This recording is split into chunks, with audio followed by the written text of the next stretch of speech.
नमस्कार दोस्तों, स्वागत है आप सभी का फ्री साइड एजुकेशन क्लासेस में। कैसे हैं आप सभी लोग? उम्मीद करते हैं सभी लोग हेल्दी होंगे और अच्छी प्रिपरेशन आपकी स्टार्ट हो गई होगी। उत्तराखंड एनटी के दोस्तों फॉर्म रिलीज कर दिए गए हैं यूपीटीपीएससी के द्वारा और 22 मार्च से दोस्तों इसके आवेदन भी स्टार्ट हो गए हैं। अगर अभी तक आपने फॉर्म नहीं भरा है तो टाइम भी दोस्तों भर दीजिए। इसके बाद फिर आपको 3 महीने दोस्तों मिलेंगे। जुलाई में दोस्तों आपके एग्जाम को प्रस्तावित किया गया है। जब से दोस्तों एक फॉर्म रिलीज हुए हैं तब से एक टेंशन बढ़ी है कि जो इसका सिलेबस है वो चेंज कर दिया गया है। पहले जो ओल्ड सिलेबस था वो 30 और 70 के रेशियो में आता था, जिसमें 30 मार्क्स की टीचिंग एप्टीट्यूड आता था, 70 मार्क्स का आपका सब्जेक्ट आता था। लेकिन अभी इसको चेंज करके 50-50 कर दिया गया है। लेकिन 50 में आपकी रीजनिंग और जीके को भी ऐड किया गया है। इसके अलावा जो टीचिंग एप्टीट्यूड का सिलेबस है उसमें कुछ चीज़ों को ऐड ऑन किया गया है। अब छात्रों में बहुत ज़्यादा असमंजस है कि कैसे इस टीचिंग एप्टीट्यूड और इसके अलावा रीजनिंग और जीके के भारी भरकम सिलेबस को कवर किया जाए। और बहुत ज़्यादा टेंस भी है क्योंकि पहले वो काफ़ी समय से ओल्ड सिलेबस के अकॉर्डिंग प्रिपरेशन कर रहे थे और अब जो सिलेबस एकदम से चेंज हुआ है उसके अकॉर्डिंग प्रिपरेशन करना बड़ा मुश्किल हो रहा है। दोस्तों आज की वीडियो में हम जानेंगे कि आप किस तरह से इसके लिए प्रिपरेशन कर सकते हैं।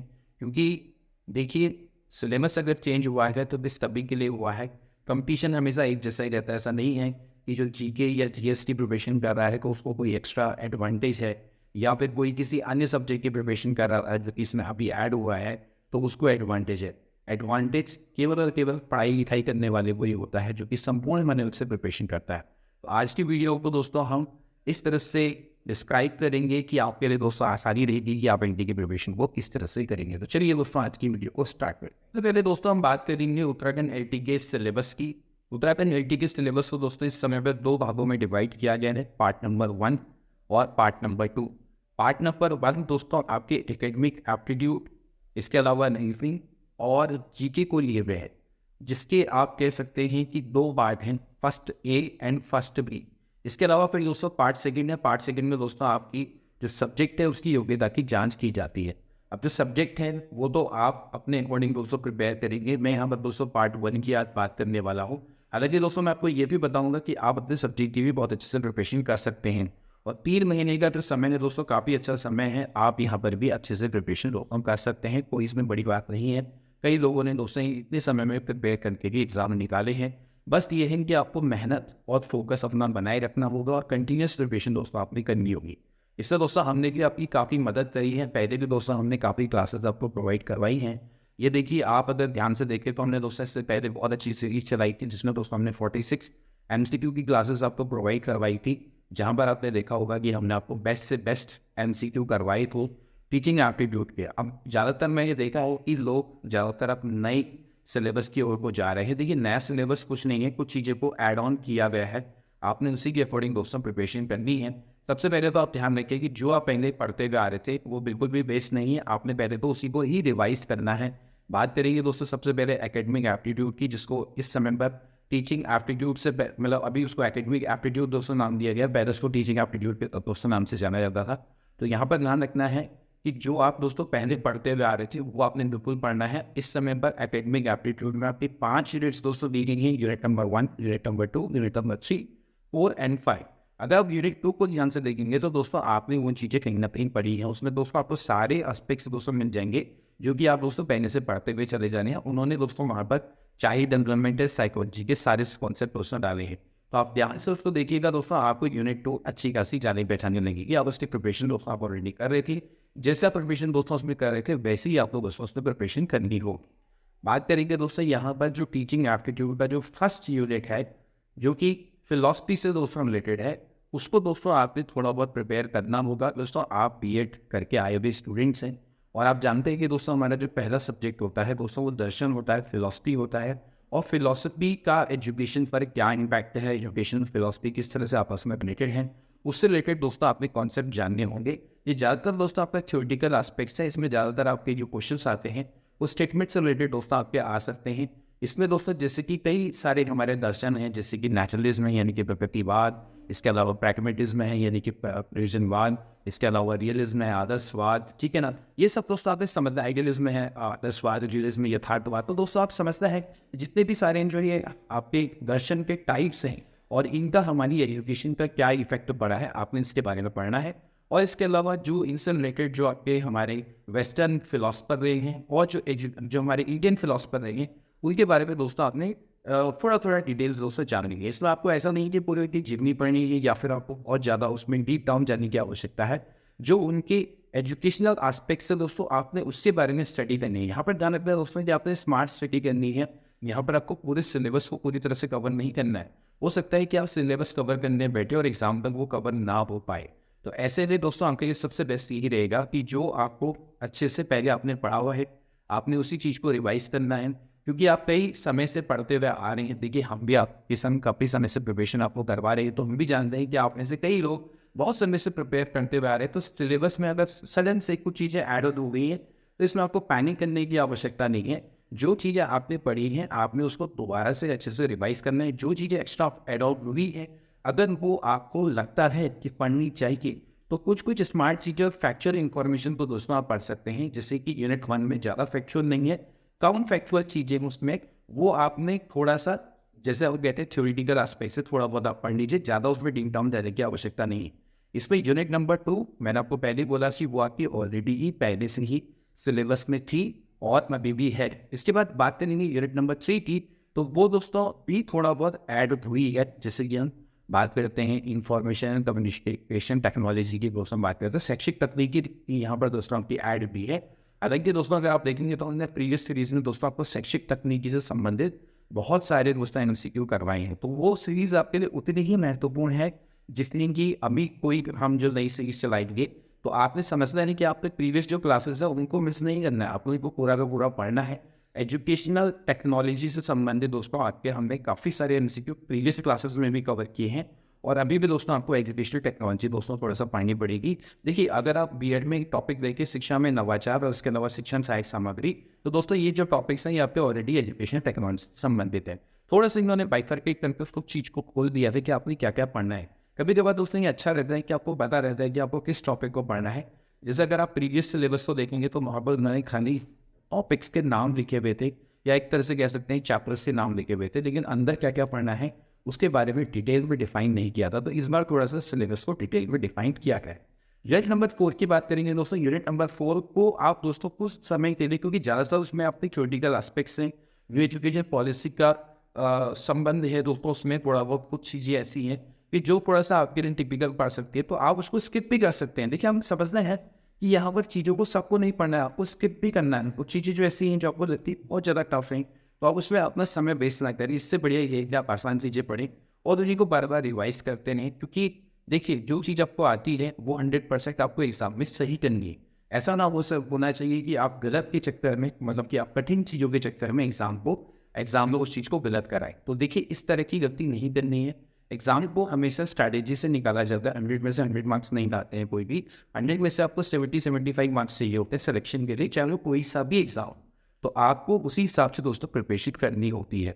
तो आप यूनिट 4, क्योंकि मुझे भी लगता है कि दोस्तों वो एक ऐसी यूनिट है जिसमें बहुत ज़्यादा थ्योरी है, तो आप उसको दोस्तों कुछ समय के लिए स्किप भी कर सकते हैं। हालांकि हम उस पर क्लासेस भी ले पाएंगे, उसमें कुछ कुछ पॉइंट्स है जो इंपॉर्टेंट पॉइंट्स है, उसको आप पढ़ सकते हैं। बाकी बात करेंगे दोस्तों यूनिट नंबर 5 की। तो यूनिट नंबर 5 दोस्तों आपकी ज़्यादातर फैक्चुअल इंफॉर्मेशन पर बेस्ड है। जितने भी आपके एजुकेशन में रिवॉल्यूशन हुए हैं उससे दोस्तों ये रिलेटेड टॉप ये आपकी यूनिट्स रहने वाली है। आपने देखा होगा नहीं, ज़्यादातर जैसे हमारे इंडिपेंडेंस के बाद जो हमारे एजुकेशन में रिवॉल्यूशन हुए हैं, जितने भी आपके कमीशंस आए हैं, खासकर दोस्तों हमारे माध्यमिक शिक्षा के लिए, क्योंकि आप NT के लिए अप्लाई कर रहे हो, तो NT के लिए दोस्तों फिर आपके जैसे कि इसमें मुदायिर आया हुआ आता है, अंतर आया हुआ आता है। इसके अलावा और भी दोस्तों कई सारी कमीशन है, कोठारी कमीशन है, ये सब दोस्तों आपको दे रखा है, ठीक है ना। अभी फिलहाल यहाँ पर देखना पड़ेगा कि एजुकेशन से पहले वाले यानी कि स्वतंत्रता से पहले वाले भी उसमें ऐड होने है, क्योंकि मैंने इस सिलेबस को ज़्यादा अभी उससे डीपली उससे नहीं देखा। लेकिन फिलहाल दोस्तों उसमें यहाँ पर एक चीज़ है कि फैक्चुअल इन्फॉर्मेशन दोस्तों आपकी रहेगी। हिस्ट्री ऑफ एजुकेशन से दोस्तों संबंधित आपके क्वेश्चन देंगे। तो हिस्ट्री ऑफ एजुकेशन तो दोस्तों आपकी बेसिक ही, अगर आप किसी अन्य एग्जाम की प्रिपरेशन करते हैं तो वहाँ पर भी आपकी आती है, तो वो दोस्तों आपकी यहाँ पर मदद करने वाली है। तो ऐसा कोई दिक्कत वाली बात नहीं है, उसको भी दोस्तों हम पता साइंस से पढ़ सकते हैं। उत्तराखंड लेक्चरर के अंदर आप प्रिपरेशन करते हैं तो स्क्रीनिंग का जो सिलेबस है वहाँ पर आप देखेंगे जो फर्स्ट यूनिट है दोस्तों वहाँ पर आपको आयोग मिल जाएंगे, कमीशंस मिल जाएंगे, ठीक है ना। फिर चीज़ी के बारे में पढ़ना होता है। इसमें फिर अन्य चीज़ों को भी दोस्तों इन्होंने ऐड करके दिया है कि किस किस चीज़ों को आपने पढ़ना है। तो आप एक काम करेंगे, उन सभी टॉपिक्स को दोस्तों हम ध्यान से पढ़ने की कोशिश करेंगे। इधर यहाँ पर दोस्तों इन्होंने फिर गुस्ताव शिक्षा अभियान है, रमसा है, समग्र शिक्षा अभियान है, इन सभी को दोस्तों यहाँ पर मैंने ऐड किया है। तो आपने क्या करना है, उन टॉपिक्स के बारे में दोस्तों एक एक करके पढ़ना है। तो यूनिट नंबर 5 मेरे हिसाब से दोस्तों काफ़ी इंपॉर्टेंट रहेगी। इसके अलावा जो यूनिट नंबर 2 है आप उसको पढ़ रहे हैं, और यूनिट नंबर जो आपकी 3 है जिसमें आपकी एजुकेशन टेक्नोलॉजी है, तो ये दोस्तों आपकी 3 महत्वपूर्ण यूनिट्स होने वाली हैं। एजुकेशनल, जो आपकी एकेडमिक हम बात कर रहे हैं एप्टीट्यूड की, या टीचिंग एप्टीट्यूड, जो भी आप इसको कहिए, तो इसमें आपकी unit number 2, unit number 3 and unit number 5, these are very very important units for you all. आप इसको बहुत अच्छे से पढ़े, क्योंकि इसमें फैक्चुअल इन्फॉर्मेशन ज़्यादा रहेगी। तो फैक्चुअल इन्फॉर्मेशन से संबंधित दोस्तों आपके क्वेश्चन ज़्यादातर आएंगे, और ज़्यादातर दोस्तों आपकी जो शिक्षा में जो नए नए आपके जो चीज़ें हो रही है इस समय पर रिलेटेड, चाहे वो कोई सा भी एस्पेक्ट्स हो दोस्तों, तो उसको आप जरूर पढ़ के जाएँ, क्योंकि उससे आपको फ़ायदा मिलेगा। उसका फ़ायदा दोस्तों आपको जीके में भी मिलने वाला है, ठीक है ना। तो ये तो आपका दोस्तों एकेडमिक एप्टीट्यूड का रहेगा। फ्रॉम माई ओपिनियन आप उसको इस तरह से प्रिपेयर करें, उसमें हम भी आपके दोस्तों मदद करेंगे। देखिए दोस्तों, हमने यहाँ पर 2 पार्ट ऑलरेडी अपलोड कर दिए हैं, और आपने उसको ज़्यादा से ज़्यादा अप्रिशिएट करना है, ज़्यादा से ज़्यादा अपने दोस्तों के बीच में शेयर करना है। हालांकि हमने थोड़ा सा देर कर दी लाने में दोस्तों, क्योंकि मेरी भी कुछ पर्सनल प्रॉब्लम चल रही है, मुझे भी ज़्यादा समय नहीं मिल पाया है। बट इसका मतलब ये नहीं है कि अगर मैं आपके लिए क्लासेस नहीं लेके आऊँगा, और अगर मैं लेके आऊँगा तो आपको उसको ज़्यादा से ज़्यादा सपोर्ट करना है। क्योंकि मैंने देखा है दोस्तों, प्रीवियस 2 क्लासेस ने हमारी दोस्तों को उतना अच्छा परफॉर्म नहीं करी है, क्योंकि मैं काफ़ी हैरान हो गया कि आखिर एक्चुअली इसमें क्या गड़बड़ थी जो उन्होंने इतना अच्छा परफॉर्म नहीं किया। अगर आप उन क्लासेस को देखेंगे तो वो दोस्तों आप 100% जो लोग यहाँ पर इस पेड कोर्स चला रहे हैं उनसे भी ज़्यादा महत्वपूर्ण और वैल्यूएबल कंटेंट है। अगर आप पेड कोर्स लेंगे तो पेड कोर्स से भी कई गुना अच्छा दोस्तों वो कंटेंट है, जो कि आपको इस समय पे यूट्यूब में निःशुल्क मिल रहा है। तो कम से कम उस चीज़ की आपको जरूर कदर करनी चाहिए, और इसको आपने अप्रिशिएट करना है। देखिए दोस्तों, हमने उस समय पर सीरीज चलाई है जिस समय पर कोई भी यूट्यूब पर सीरीज नहीं चला रहा था। लगातार हमने दोस्तों वैल्यूएबल कंटेंट आपको प्रोवाइड करवाया है। तो कोशिश ये करनी है कि दोस्तों आपने हमें भी सपोर्ट करना है, ताकि हम भी आपके लिए वैल्यूएबल कंटेंट लेकर आए। क्योंकि अगर आप इसी तरह से अगर हमारी जो वीडियोज़ हैं उस पर निरुत्साह दिखाएंगे, वो उत्साह नहीं दिखाएंगे, तो हो सकता है कि दोस्तों फिर हमें भी ज़्यादा फिर आपके ये कंटेंट प्रोवाइड कराने में दिक्कत रहे। क्योंकि देखिए, हमारे लिए उत्साह नहीं रहेगा कि आप उसको ज़्यादा से ज़्यादा अपने दोस्तों के बीच में शेयर करें, ज़्यादा से ज़्यादा इन वीडियोस को देखें, और जो भी हमारा वर्क है उसको अप्रिशिएट करें। तभी जाके दोस्तों हमें भी मोटिवेशन मिलेगा, और हम इससे भी बढ़िया कंटेंट आपके लिए लेकर आते रहेंगे। तो मेन चीज़ आप दोस्तों यहाँ पर समझिएगा कि जो भी हम आपको कंटेंट आपको प्रोवाइड करवाएंगे, आपने वो सारी की सारी क्लासेस दोस्तों आपने देखनी है, उस पर आपने ज़्यादा से ज़्यादा आपने रिसर्च करना है। थोड़ा बहुत आप नेक्स्ट से रिसर्च करेंगे तो आपको और अच्छे रिजल्ट दोस्तों मिलेंगे। तो ये तो रहा हमारा दोस्तों एकेडमिक एप्टीट्यूड का। इसके बाद दूसरा जो हमारा एस्पेक्ट रहेगा दोस्तों, जो एकेडमिक एप्टीट्यूड के अलावा वो रहेगा दोस्तों की जो रीजनिंग है। रीजनिंग भी दोस्तों यहाँ पर आपका वाइटल रोल प्ले करने वाली है। देखिए, जो बंदे मैथ्स बैकग्राउंड से, साइंस बैकग्राउंड से, तो उनके लिए तो एडवांटेज है। और सबसे बड़ी बात यह है कि देखो, अगर आप मैथ्स बैकग्राउंड से या साइंस बैकग्राउंड से, तो आपका कंपटीशन भी अपने मैथ्स से साइंस बैकग्राउंड के लोगों से होने वाला है। तो कोई टेंशन वाली बात नहीं है, रीजनिंग लोग आप वो कवर कर लोगे, इसमें किसी को कोई एक्स्ट्रा एडवांटेज नहीं होने वाला। अगर कोई मैथ्स वाला है तो मैथ्स वाले सभी रीजनिंग करेंगे अपने सब्जेक्ट में, ऐसे साइंस वाले। अब जो आर्ट वाले को रीजनिंग अच्छी है तो वो सभी आर्ट वाले नहीं कर पाएंगे, तो इसमें कोई टेंशन लेने वाली बात नहीं है। हाँ, जिस कोई आर्ट वाला स्टूडेंट है उसकी रीजनिंग बहुत अच्छी है तो वो उसके लिए एक्स्ट्रा एडवांटेज होगा। तो आपने क्या करना है, रीजनिंग पर भी थोड़ा अच्छे से फोकस करना है, ठीक है ना। जितना है उतना करना है, ज़्यादा फोकस नहीं करना है। ऐसा भी नहीं कि पता चला आप सारी चीज़ें छोड़ के केवल रीजनिंग करने में बैठे हुए, क्योंकि रीजनिंग आएगी, लेकिन ऐसा नहीं है कि बिल्कुल वो आपकी डिसाइडर हो। हाँ, वो आपको एड ऑन करेगी, वो आपको सफलता दिलाने में डेफिनेटली मदद करेगी। तो आपने समझ जाएंगे कि रीजनिंग पर भी आपको मेहनत करनी पड़ेगी। इसके बाद बात करेंगे दोस्तों, जो इसका तीसरा पार्ट है वो है दोस्तों जीके, यानी कि जनरल नॉलेज। अब जनरल नॉलेज को भी दोस्तों पूरी तरह से डिफाइन तो नहीं किया गया था, लेकिन जो टॉपिक्स दोस्तों इसमें दिए गए हैं उसी के अकॉर्डिंग आपने प्रिपरेशन करनी है। सबसे पहले दोस्तों अगर आप देखें तो उसमें उत्तराखंड जीके का रोल उसमें यहाँ पर दिखता है। तो उत्तराखंड जीके में जैसे स्टेट प्रोफाइल दोस्तों वहाँ पर दिखते हैं, तो स्टेट प्रोफाइल के बारे में आपने अच्छे से पढ़ें। उसके अलावा जो बहुत बढ़िया जो बुक्स पब्लिश हुई हैं, राइटर्स हैं, ठीक है, क्या क्या पुरस्कार मिले हैं उनके बारे में पढ़े, खेल और खिलाड़ियों के बारे में पढ़े। खासकर जो करेंट नॉलेज हो उत्तराखंड की हो, चाहे देश की, वो आप पढ़े, ठीक है, वो आपका रहेगा। इसके अलावा उसमें थोड़ा सा कुछ जोग्राफी का एस्पेक्ट भी, यानी कि जितने भी स्टेट्स हैं हमारे, उनके बारे में थोड़ा थोड़ा नॉलेज है। आपको ध्यान रखना है कि दोस्तों ना आपने वहाँ पर हिस्ट्री पढ़नी है, ना ज्योग्राफी पढ़नी है, ना इकोनॉमिक्स पढ़नी है, ना पॉलिटी पढ़नी है। ये सब आपको नहीं पढ़ना है। आपको उत्तराखंड जितना हिस्ट्री पढ़ सकते हैं, ज्योग्राफी पढ़ सकते हैं, पॉलिटी पढ़ सकते हैं, लेकिन आपको पीडीएफ ये सब पढ़ने की आवश्यकता नहीं है, जैसा कि मैंने दोस्तों अभी तक सिलेबस देखा है। तो आपने उसके अकॉर्डिंगली दोस्तों मॉडल प्रिपरेशन करनी है, ठीक है ना। तो ये आपका फर्स्ट पार्ट है दोस्तों 50 नंबर का। अब बात करेंगे दोस्तों आपकी सब्जेक्ट की। तो आप सब्जेक्ट को तो दोस्तों आप अलग अलग सब्जेक्ट्स होते हैं, किसी का हिंदी है भाई, किसी का साइंस है, किसी का मैथ्स है, तो सबका अलग अलग सब्जेक्ट है दोस्तों। आप अपने सब्जेक्ट को भी अपने अकॉर्डिंगली प्रिपेयर करिए, ठीक है। हो सकता है जो भी आपको हो सकता है कोई टीचर्स अगर अच्छी कोचिंग्स प्रोवाइड करवा रहे हो तो आप उनके संग भी जा सकते हैं, लेकिन इसमें कोई बुराई नहीं है, ठीक है। इसके बाद मैं बात करूंगा दोस्तों यहाँ पर टाइम मैनेजमेंट की, कि 3 महीने का समय है तो आप कैसे आप प्रिपरेशन करेंगे। देखिए सबसे पहली बात तो ये है कि 3 महीने आपके पास हैं, तो आप दोस्तों पहले से सबसे पहले टाइम टेबल बनाइए। टाइम टेबल किस इन द सेंस, देखिए टाइम टेबल 2 तरह की होती है। एक होती है पर डे की टाइम टेबल, ठीक है, और एक होती है कि भैया आपकी टाइम ड्यूरेशन, मतलब कितनी ड्यूरेशन में आप चीज को खत्म करेंगे, ठीक है ना। तो आपकी दोनों तरह से टाइम टेबल होनी चाहिए। पर डे आपने क्या क्या पढ़ना है, इसको कितना समय देना है, और एक होता है कि कितने समय में खत्म करोगे। तो 2 तरह की टाइम टेबल है, ठीक है ना। तो पर डे आप क्या करो, सबसे पहले तो किस चीज को कितना समय देना है। देना सबको समय है, ध्यान रखना है, बस किसी को थोड़ा कम समय देना है, किसी को ज्यादा समय देना है, ठीक है ना। इस तरह से आप इसको डिसाइड कर सकते हैं, ठीक है। वो आप पे डिपेंड करेगा कि आपका कितना वेटेज है। जैसे मान लेते हैं आपका सब्जेक्ट है, तो आप सब्जेक्ट को थोड़ा सा ज्यादा समय दें दिन में। उसके बाद फिर थोड़ा सा आप रीजनिंग को पढ़ सकते हैं। अगर आपको रीजनिंग समझ में नहीं आती तो कोई बात नहीं, छोड़ दो उसको। उसके अलावा दोस्तों आपको कोई और चीज़ है, आप उसमें अपना ध्यान फोकस करें, ठीक है ना। तो इस तरह से आप करना। उसके अलावा दोस्तों आपका जो टॉपिक है उसके लिए भी आप दिन डिसाइड करें कि ये टॉपिक को मैं इतने दिन में खत्म कर दूंगा, चाहे वो किसी भी तरीके से हो। आप उस तरह से उसके लिए एक समय भी निर्धारित करेंगे। जैसे 1 हफ्ता है, 2 हफ्ता है, तो 1 हफ्ते में ये टॉपिक्स आपका कंप्लीट हो जाना चाहिए। उसका टॉपिक को खत्म करने के बाद थोड़ा सा रिवीजन पर भी आई। और ध्यान रखना है कि दोस्तों आपने पूरा का पूरा सिलेबस नहीं पढ़ना है, आपको स्मार्टली वही सिलेबस पढ़ना है जो कि आपके लिए अप्रोप्रिएट नहीं, और जो एग्जाम में आए और आप उसको कर पाए। कभी कभार क्या होता है कि हम कई सारी चीजें ऐसे पढ़ जाते हैं जो कि बिल्कुल निरर्थक होती हैं और वो एग्जाम में आती नहीं है, तो भी उसको नहीं कर पाते। तो हमने क्या करना है, उसको छोड़ देना है, ठीक है। अब इसमें आपकी गुरुजन आपको मदद करेंगे, जैसे कि आप मान लेते हैं अगर हिंदी वाले हैं तो हिंदी के जो बढ़िया पंक्ति आपको बताएंगे कि भैया इस तरह से आप क्या चीजें पढ़ी। वो गाइडेंस दोस्तों वहाँ पर इंपॉर्टेंट होता है। तो ऐसे ही दोस्तों जैसे सिलेबस है, चाहे एंटी मैथ्स की बात करें या फिर और किसी अन्य सब्जेक्ट की बात करें, तो बहुत ज़्यादा सिलेबस है भैया। इतना सिलेबस अगर हम करके वहाँ पर जाएंगे तो क्या जरूरी है कि हमारा सिलेक्शन हो जाएगा? नहीं, बिल्कुल भी जरूरी नहीं है कि हमारा सिलेक्शन हो सकता है कि हम स्मार्ट स्टडी पढ़ के जाएँ, कुछ टॉपिक्स को हम छोड़ के जाएँ, और कुछ हम परमुटेशन कॉम्बिनेशन है कि एक तरह से कहते हैं ना गणित जिस तरह का लगाए हमारा सिलेक्शन हो जाए। ज़्यादातर लोगों का ऐसी सिलेक्शन होता है। तो आपने ध्यान रखना है कि सिलेक्शन को लेने के लिए आपको सभी में थोड़ा थोड़ा करके फोकस करना पड़ेगा।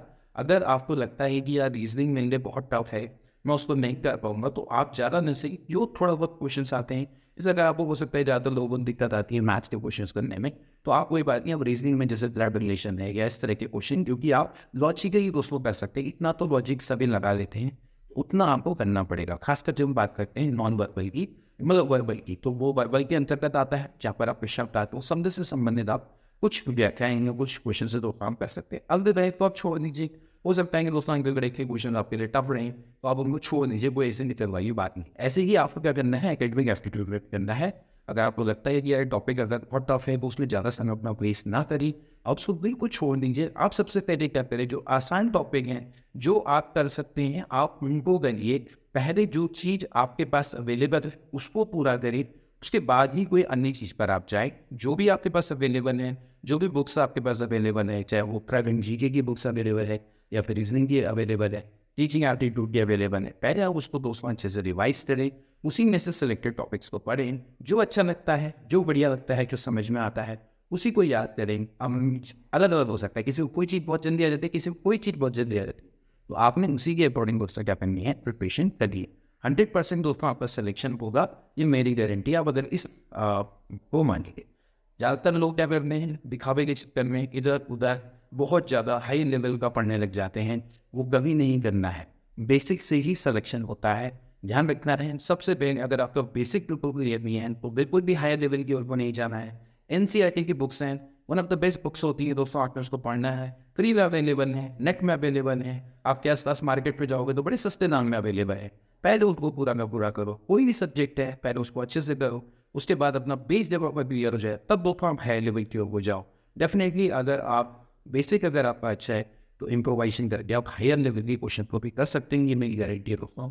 चाहे आपका कोई भी सब्जेक्ट हो, चाहे वो हिंदी हो, हिस्ट्री हो, पॉलिटी हो, या फिर आपका मैथ्स या साइंस हो, कोई सा सब्जेक्ट हो, अगर आपका बेसिक क्लियर है तो ही ये दोस्तों आप हाई लेवल पे जाए। कई बच्चे ऐसे होते हैं जो कि केवल और केवल हाई लेवल की सोचते हैं, उनको हाई लेवल को समझ में नहीं आता, तो उनका बेसिक रिपोर्ट क्लियर नहीं होता है कि नहीं, तो अपना समय ही वेस्ट करते हैं, क्योंकि हाई लेवल सीखने के चक्कर में उनके सारे जो डे हैं वो बर्बाद हो जाते हैं। फिर उनको लौट कर बेसिक मानना पड़ता है और फिर उनको लगता है कि भाई अब तो समय खत्म हो गया, और लास्ट में क्या होता है, पैनिक होता है और फिर रिजल्ट अपने पक्ष में नहीं होता है। तो ऐसा नहीं करना है, बेसिक पढ़ना है, बार बार ये नहीं सोचना है कि आपका एग्जाम कब होगा।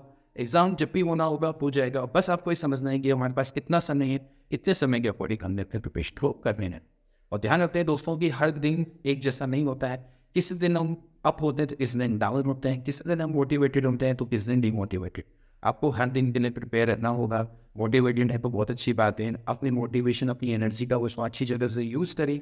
जिस दिन आप डिमोटिवेटेड है कोई बात नहीं, उससे आपको अपनी एग्जाम की प्रिपरेशन छोड़ने की आवश्यकता नहीं है। उस दिन आप बोल सकते हैं कि आप थोड़ा बहुत अपना मन हल्का करने के लिए कुछ और बुक्स पढ़ लो, टीवी देख लो, थोड़ा घूम लो, एक दिन घूम के आ जाओ, उसके बाद वो बात तो अपनी प्रिपरेशन में लग जाओ। इस तरह से दोस्तों प्रिपरेशन की जाती है। बट ध्यान रखना है कि प्रिपरेशन कंटिन्यूस करनी है। अगर आप गैप पे ले रहे हो, मान लेते हैं आज अपने बुक पढ़ने का मन नहीं है, कोई बात नहीं, मत पढ़ो, अगले दिन पढ़ लेना, लेकिन अगले दिन जरूर पढ़ लेना, क्योंकि ऐसा नहीं है कि बहुत ज़्यादा आपने गैप दे देना है, क्योंकि गैप दे दोगे तो फिर उसके बाद बहुत दिक्कत हो जाएगा दोबारा से उस चीज़ को रीस्टार्ट करना। आई होप दोस्तों कि ये सारी चीज़ें आपको समझ में आई होंगी, और जो हमारा आज का वीडियो है वो आपको अच्छे से लगा होगा। अगर अच्छा लगा है तो फिर इसको जरूर हमें वो सबके बीच में शेयर करिएगा। मिलते हैं नेक्स्ट वीडियो में, till then take care, good bye.